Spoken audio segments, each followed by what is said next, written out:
Part of this video is made possible by ReaWote. More about them later. Hey everyone, welcome. Sorry for the delay, things have been quite hectic, and I can't wait to share the developments that are happening behind the scenes. But before we get into the video, I do want to give a quick rundown of what this course/tutorial contains. The focus of this video is the use of Lumen for Archviz. Here, you will learn how to light and render an interior scene from scratch, using only Lumen GI and Reflections. I do, however, added some sections where I will minimally explain some of the modeling, unwrapping, and use of materials. Let me know if you're interested in a detailed video about these topics separately, as they are quite complex. With that out of the way, let's get into the video. Before we can start any Archviz project, we need to have the right documents. But a lot of times when we are just practicing or doing fan art or hobby projects, we don't always have the right information. This is where I can highly suggest to study and learn to work with realistic scaling. As you can see here, I created a simple wall setup in Blender. I found a random blueprint on Google that looked interesting, but without knowing the correct scaling, it's hard to achieve realistic results. We can simply Google all the necessary requirements of a home: standard ceiling height, door height, kitchen height, etc.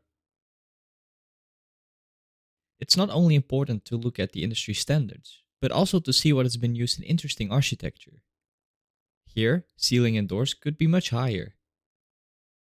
Having these measurements will help us achieve photorealism. The hard part of photorealism is the uncanny valley. If one thing looks off, our brain can immediately tell when something is fake. So collect the right data before starting any project. We now know the importance of realistic and accurate measurements and how to achieve them when working without files or proper architectural documents. With this knowledge, we can start on the walls of a project. We need to establish what the best way of setting up our walls for Unreal Engine is, and we can do this by doing some tests inside Unreal Engine itself. I created 4 different wall setups. Single plane walls is one mesh. Single plane walls with all separate meshes. Walls with thickness also is one mesh. And finally, walls with thickness that are separated. I'm going to visualize the card placement inside Unreal Engine by typing art.lumen.visualize.cardPlacement space 1. I'm going to type this in my console command, here at the bottom left. This quickly visualizes the lighting and ray hit points in the scene. We can see that the walls with thickness and are separated in our project give the best possible cards. This means we get the best possible outcome when lighting our interior scene. If we look at other examples, we see that they look quite messy, and if we visualize the cache, we can see that some even have pink walls. This means that the lighting won't be calculated properly and can cause weird artifacts in our interior scene.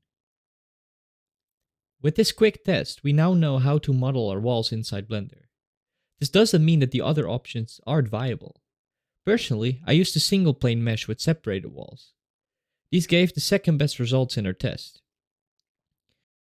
With a shadow box, which I will explain later, I can get the best lighting quality possible using these single plane meshes. We now know that we can use both single walls with thickness and single walls with no thickness. With this information, we can dive into Blender and see how we can create these walls for an Archviz project. Let's jump into it. I have opened my wall setup that I've used in this project. If you want to support the channel, you can get the wall setup for yourself over at my ArtStation. I will leave a link in the descriptions down below. Let's remove the ceiling and see what we're working with. The first thing we notice is that I perfectly traced the outline of my blueprint. This can be done by importing a simple cube and trace the outline of the blueprint with it. Keep in mind realistic scaling. Here we can see that the kitchen area is roughly 4 meters from wall to wall. With this knowledge, I scale up my blueprint until it fits those measurements. But note that 1 square in Blender equals 1 square meter. Next, we can see that I've added windows and door frames into my project. After I trace my walls, I simply add cutouts of where the windows and doors are located. Later on, I can fit this space with a detailed model. The last thing regarding our wall setup is the floor and ceiling. An easy trick I use for creating these is simply select the entire bottom or the entire top outline of the wall and fill the empty space by pressing F on the keyboard. This creates a quick fill and it's perfect for ceiling or floor use. But keep in mind we have to fix the topology. I can simply do this by triangulating my mesh. But do any cleanups if necessary. The better quality the mesh is, the better quality we'll have in Unreal. After the walls, ceiling and floor are created, all there's left to do is create a simple unwrap. Because we're using Lumen, we don't have to create a light map. This makes things much easier. To start, I want to separate my walls into separate pieces. I do this by simply selecting the faces of a section and click P on my keyboard to separate. I do this because in the test we've done earlier, we saw that separated walls concluded in better card placements, which will result in better quality GI. For the unwrap, let's select a piece of wall and simply click Unwrap. We can do this by clicking U on our keyboard. Because we have separated our meshes, it should unwrap perfectly. If not, make sure to make the necessary cuts so our mesh will unfold perfectly. Next, I switch to the Unwrap editor and make sure that my walls are rotated in the right angle. This makes my material face the right way inside Unreal Engine. You can check this by applying a checker map. When everything is perfect, all there's left to do is apply texel density size. I personally go for a 2K grid and a texel density of 1024. This will make sure that no matter on what wall or object we will use different materials, they will always have the same tiling. I will leave a link to a detailed explanation in the video's description, as well as a link to a checker map and texel density plugin, which are all free to download. When you have repeated the process, your scene should look like this. Now we're done, let's create that shadow box I mentioned earlier. We need a shadow box to block out any penetrating light through the cracks of our scene. Without it, our scene will look bad. All we have to do is create a box around the scene that will capture the shadow in between the walls. Add a cube, trace the walls, close up the top and bottom, and lastly, make sure to keep the windows open by making a hole in the box. Now that we know how to create our walls in shadow box, it's time to export and move on to Unreal Engine. We could export everything at once, but personally I think it makes it a little messy, so I'm going to make separate exports for all my meshes. First, select the mesh you want to export, and make sure to give it a material ID, or more IDs if needed. The material ID will cross over to our Unreal Engine project. If any of the faces on our object have different IDs, we're able to apply a different material to that part of the mesh. Next, go back to Object Mode and click Ctrl A on your keyboard. Under Apply, go down and click Apply Transform. This resets the values of an object's location, rotation, or scale, while visually keeping the object data in place. Next, go to File, Export, and export as an FBX. Here, check Limit to Selected Objects, check the Apply Transform box, under Geometry, set Smoothing to Normal Only, and lastly, uncheck Bake Animation. Keep this checked if you want to export animations. Now, I'm going to give my mesh the appropriate name, which for me is walls_01. And lastly, click Export. Do this for the rest of the objects, and we're ready to create our new Unreal Engine file. Let's create an Unreal project now. We are using Unreal Engine 5.1. I suggest downloading it for Archviz use if you haven't. Unreal 5.1 supports more powerful Lumen capabilities that we will need to achieve photorealism within our project. However, you can use Unreal Engine 5. It will also work fine, but you will encounter a lack of quality in GI and reflections. So I suggest going with 5.1. I have launched the 5.1 version, and in here I want to create a new project file. It's important that we select the Architecture tab, and in here select the blank template. Create a name for the project. Select the location for the project to be saved. And then click on Create. Once our project file is opened, we are greeted with the main level opened. We can ignore this. The only reason we chose the blank canvas is that we have all the right features enabled. Now let's create a new folder in our content browser called Level. Open the folder and create a new level by right-clicking and selecting Level. You can call it whatever you like. When named, double-click on the level to open it. This time, you will see that we are greeted by a black level. This is exactly what we want. Next, let's create another folder in our content browser and call this Meshes. I personally like to split up my meshes into different categories. Therefore, I will create different folders inside the folder that we've just created. This isn't necessary to do. Now that I have my folder structure set up, I can import my walls into my project. I'm going to locate my exported walls in my Explorer and simply drag and drop them into the designated folder inside my project. I will be prompted with Unreal's import settings. Here, at the top, I want to uncheck Generate Missing Collisions, as Unreal creates two complex collisions which might result in performance loss.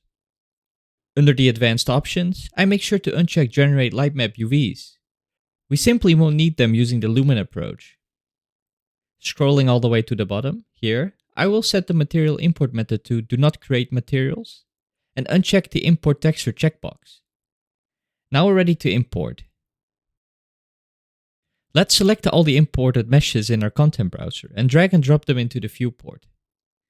If you use the same export method as in this video, you must reset the location property to its default value. You can do this over in the detail panel under Transform. To check if everything is imported correctly, we can switch to the Unlit mode. Either press Alt 3 on your keyboard or change the view mode manually by going over to the View Mode drop-down menu and select the Unlit view mode. When we have checked our import and made sure that all the normals look good, we can start on creating the environment light. This is quite a simple process, but one that does require a lot of iterations. Let's start by importing the Blueprint Light Studio. We can find this blueprint if you've created the architecture blank canvas. If it doesn't show in your content browser, you can add it into the scene by adding a future content pack to the content browser. From there, select Content, and here add the starter content to the scene. Let's drag and drop the blueprint into our scene. In the Details panel, set the Use HDRI to True. Now you should be able to see lighting within the scene when in lit mode. It can take a while because of the eye adaptation. We will fix this later when we add a post-process volume to the scene. Back in the Details panel, with our Light Studio blueprint selected, uncheck Use Sunlight, Use Atmosphere, and Use Fog. Leaving these options checked will cause artifacts when using our HDRI. Our HDRI contains all the needed data to light our scene properly, so we won't need those. With the blueprint set up, let's change the HDRI for one of our own. I downloaded a free HDRI from Polyhaven. I will leave a link to their website in the description. Import your HDRI by simply dragging and dropping it into the desired folder. When imported, let's select our blueprint again, and under HDRI, change the HDRI cube map to your desired HDRI. Next, let's add the same HDRI into the skylight component attached to our blueprint. Here, set the source type to cube map, and then add our HDRI into the cube map section. Let's increase its resolution to 2048. We do this so all the reflections within our scene will be of high quality.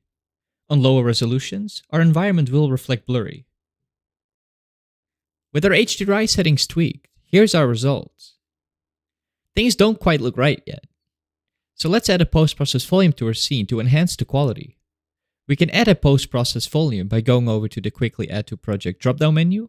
From here go to Visual Effects, and add the post-process volume to the scene by drag and dropping it into the viewport. Now, let's select our post-process volume and search for infinite extent. Set this checkbox to true.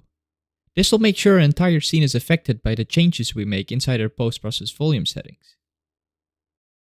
The first thing I want to change in the post-process settings is our lens flare.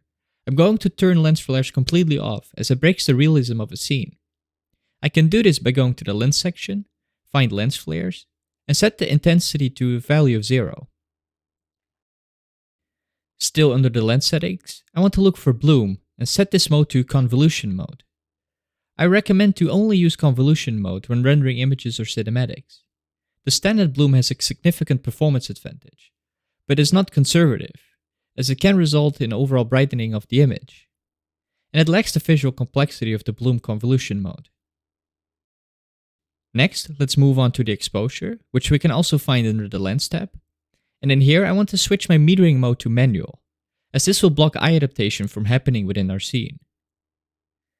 Next, adjust the exposure compensator to your liking. The value can change frequently over the course of development, but I will set mine of a value of 13.5 for now. If you don't see any effect taking place in your viewport, set the exposure mode to game settings under the view mode tab in the viewport. Now I want to increase my chromatic aberration slightly. This will mimic lens distortion, which gives it a more realistic feeling a render is taking with a camera. And lastly, I'm going to add a value of 0.5 to my vignette. Vignette can help to keep the eye on the main subject of your render. With the lens settings out of the way, let's move on to the color grading section. The only thing I want to change here is my white balance. A great starting value is a value of 5600. This is the standard value of 5600 Kelvin, the temperature of natural lighting. This is however just a starting point. With my current HDRI, a value of 5150 works better. I suggest to start with a value of 5600 and slightly move that number up or down to see what feels natural. Remember that there's nothing more valuable than having good references. So I highly suggest checking out some images before you start playing around with the white balance. With our lens adjusted properly, we can move on setting up Lumen for our interior scene. Let's make sure that our Lumen settings are enabled within our project settings. Open the project settings and under rendering, check if all these settings are set the same as mine. Now that we're sure Lumen is working, we can set our global illumination method within the post-processing to Lumen. In the Lumen Global Illumination tab, I'm going to set the lighting quality to 2. This will make sure that our scene is calculated on a higher fidelity, resulting in sharper reflections and an overall better quality GI. Next, I'm going to increase the scene detail to 4. This larger value ensures that small objects are represented. And lastly, I'm going to set my final gather quality to 2. We do this to reduce noise within the scene. Moving on to the reflection mode, which I'm going to set to Lumen. In here, I'm going to set my quality to 2, set the ray lighting mode to hid lighting for reflections, and set the high quality translucency reflections to true. Keep in mind, these settings will greatly increase GPU cost. Feel free to downscale if needed. With the post-processing set up, we can see that our scene still looks quite dark.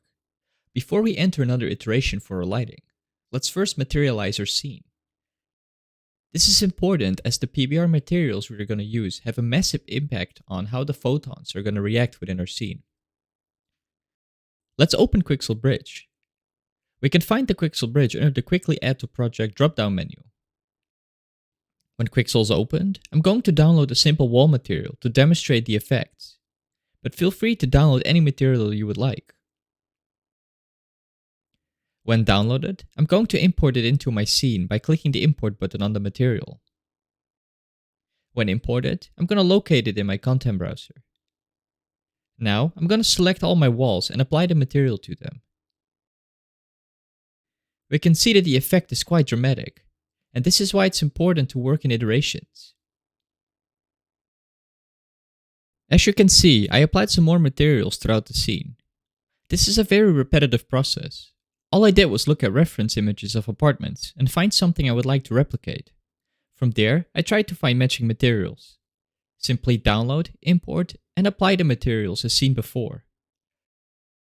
Before I move on to the next stage, I personally like to play around with different wall and floor materials. Quixel Bridge offers great materials that are completely free, but sometimes I'm looking for that extra bit of variation, as the floors and walls are a big eye-catcher in an interior. This is where I use the ReaWote library. ReaWote offers a great variety of materials that can be used in many render engines. I struggled to find a great online library that works great with an engine. This is why I personally reached out to ReaWote, as I think this is something every real-time Archviz artist needs. All their textures are of high quality and work great with the Quixel material instance. So let's see how we can tweak this material instance to use it in our creative advantage. First off, I'm going to download some materials from the ReaWote library. I will stick with floors for now. I'm looking for some variations in floors, not only to showcase the dramatic effects, but also to see how fast we can iterate using Unreal Engine's Lumen on design choices. Before we import our textures into our project, I will create a new folder and copy the floor material instance that we've downloaded from Bridge earlier and paste it into that new folder. Now, let's import the textures we need. I'm going to open up my material instance and check what maps it contains. I see it contains a normal, roughness, and albedo map.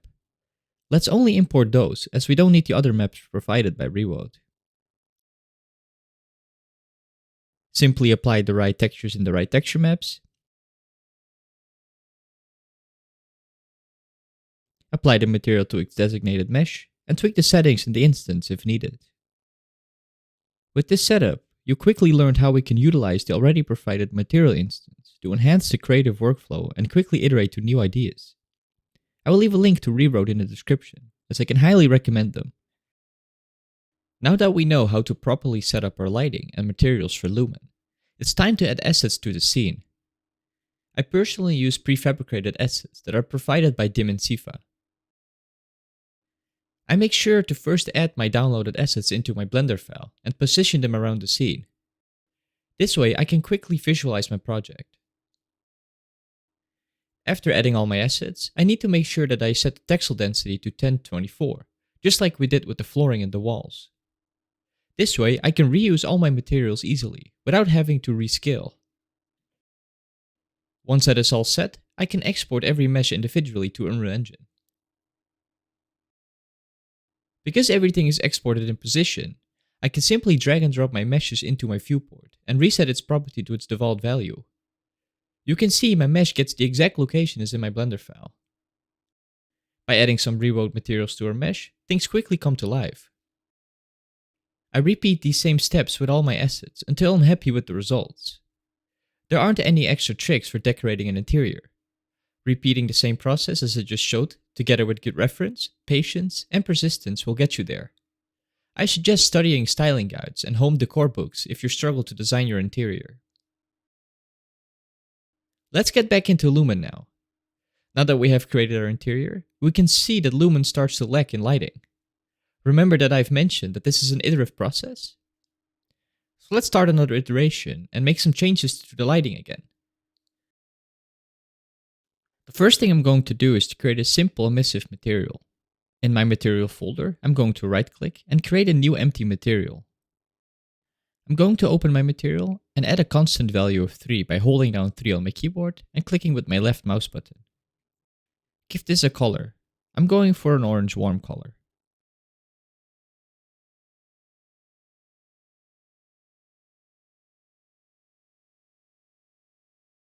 Next, I'm going to add a constant value of 1.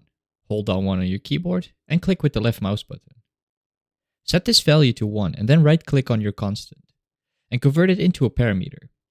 This way, we have control over the intensity once we turn it into an instance. Now we need to multiply our values together. Let's hold down M on our keyboard and click with the left mouse button. This will create a multiply node. Apply the constant values and attach the multiply node into the emissive node. Save and close the material. Now let's right click on our material and turn it into an instance. Drag and drop the instance on any desired mesh. We can see it gives some effect. To increase or decrease the effect, open the instance and change the value up or down depending on your needs. We can see that our emissive material doesn't really give us impressive results. Epic Games suggests that we don't use emissive materials alone to light our scene, but rather use emissive materials together with rectangle lights to boost intensity and quality. We can add a rectangle light by going over to the Quickly Add to Project drop-down menu, go to Lights, and drag and drop the rectangle light into the scene.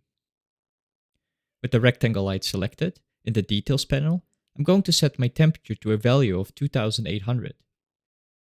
This gives my lamp a warm color. Next, I'm going to set the intensity to a value of 0.2.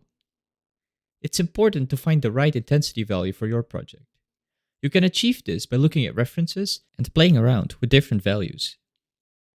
Lastly, I want to set the attenuation radius to 500 and the indirect lighting intensity to a value of 5. This scales the indirect light contribution from this light source. Now, let's drag and drop the rectangle light above our light source and scale it around the same diameter as our lamp. Lastly, I want to make sure it's rotated down. we can see that the differences are quite noticeable. So when we are lighting a scene with Lumen, we must add this technique to all our artificial lights. I went ahead and did this for all my objects within the scene. Here in my kitchen, you can see that I have scaled the rectangle light to fit the appropriate lamp dimensions. Do this for all the artificial lights, and you should face similar results. But keep in mind that not all intensity values are the same. We have arrived at the last part of this video. In this part, we will be setting up our camera and render out a sequence using the movie render queue. Let's start by adding a camera to our scene. We can add a camera by going over to the Quickly Add to Project drop-down menu. From here go to Cinematic and drag and drop the cinematic camera actor within the viewport. We can move our camera around easily by going over to the Perspective drop-down menu and select the camera that we have just imported. I'm going to position my camera somewhere in my scene. With my camera still selected in the outliner, over in the Details panel, under the Film Back settings, I'm going to change my aspect ratio to something narrower. I prefer this aspect ratio for smaller spaces. It allows me to create multiple creative shots without already showing too much in one render.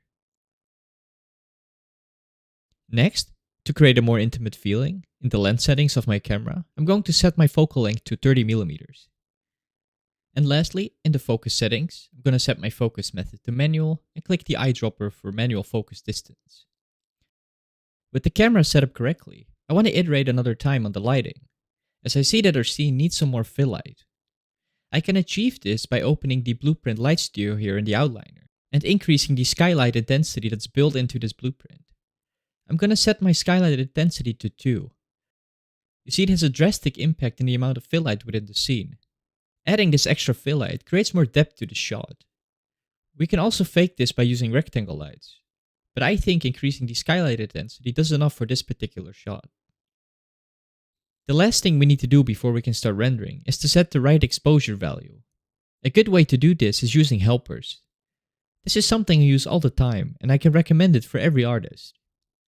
I'm not going into too much detail about these helpers, so I strongly recommend watching William's guide on lighting for beginners. Even if you're already experienced, this is very valuable.